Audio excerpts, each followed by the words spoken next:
Today, marriage is viewed as a deeply personal decision. We assume it should be built on individual choice, mutual consent, and above all, romantic love.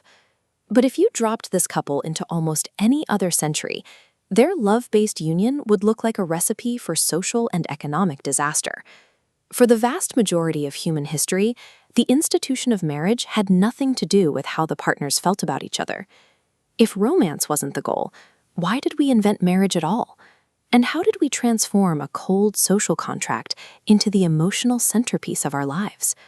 The answer lies in a story of power, tracking exactly who, in different eras, held the authority to choose who gets to marry whom. In hunter-gatherer communities, nature dictated the rules. Partnerships were informal and survival-oriented. While romance wasn't the point, these early unions relied on cooperation and care for family members to ensure the group didn't collapse. As humans settled into permanent civilizations, the stakes changed. Survival became tied to land and property, turning marriage into a strictly regulated economic alliance. This ancient Mesopotamian stone slab records the transition to a legal model. Families negotiated unions as business contracts, securing inheritance and property rights. These codes demanded fidelity. Partners exhibited total loyalty because the stability of the entire social order depended on it. Ancient Egypt offered slightly more room for mutual agreement. Even here, where women enjoyed more rights, the moral emphasis remained on family harmony and respect as the foundations of a successful home. In ancient China, the teachings of Confucius framed marriage as a tool for filial piety. Choice belonged entirely to the elders, and a person's moral duty was to ensure the family lineage continued through obedience and discipline. Across these early civilizations, the family held total control. Success was measured by how well a couple served their social duty and economic obligations, rather than their personal happiness. During the medieval era, the power to define marriage moved from the family home to the heights of religious institutions. Imposing structures like St. Peter's Basilica represented a new authority.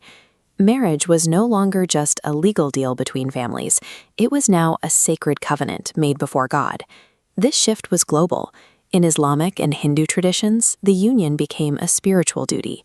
Moral principles like justice, kindness, and protection of family rights were now enforced by divine law rather than just local custom. While these religious frameworks often reinforced patriarchal control, they also expanded moral expectations. Faithfulness and mutual support became spiritual requirements, tied to the soul's development. Even in Buddhism, which prioritizes individual growth, marriage was guided by clear moral values of compassion and honesty.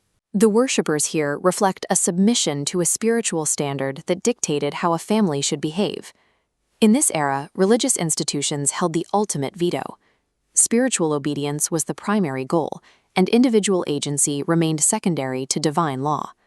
The Enlightenment and the Industrial Revolution finally broke this institutional monopoly, shifting the power of choice directly to the individual. As people moved into factories and began to earn their own wages, the economic necessity of arranged marriages began to dissolve. Financial independence allowed people to prioritize their own desires over their parents' alliances. This autonomy redefined the social contract. Personal freedom and romantic love replaced family lineage and divine mandate. This shift expanded our moral vocabulary. We began to view mutual consent, equality, and individual rights as the essential requirements for a legitimate partnership. By moving the locus of control to the self, we fundamentally changed the purpose of the union from a social obligation to a vehicle for personal fulfillment. Over thousands of years, the power to choose a partner has moved, from the dictates of nature, to the strategy of the family, to the laws of God, and finally to the individual. We have completely transformed why we marry, yet our baseline expectations for how we behave within those marriages have remained remarkably consistent. From prehistoric survival partnerships to modern romantic unions, the underlying requirements have never changed. We still rely on the same pillars of honesty, commitment, and mutual responsibility that sustained the very first human communities. Our focus on love provides a new motivation for marriage, but the institution still thrives on the same ancient foundations of trust that have held humanity together since the beginning.